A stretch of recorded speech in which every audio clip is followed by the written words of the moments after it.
عاجل جدا صفعة لخصوم المغرب.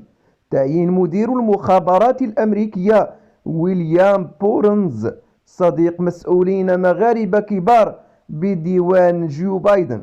إليكم التفاصيل.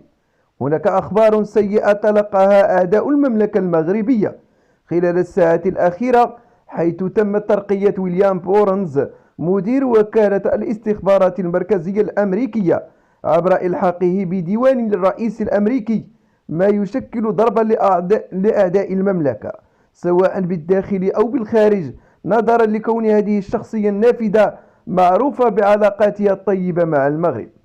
ويليام بورنز تجمعه منذ مدة غير قصيرة وروابط مهنية وثيقة بمسؤولين مغاربة، خاصة عبد اللطيف حموشي المدير العام لمراقبة التراب الوطني.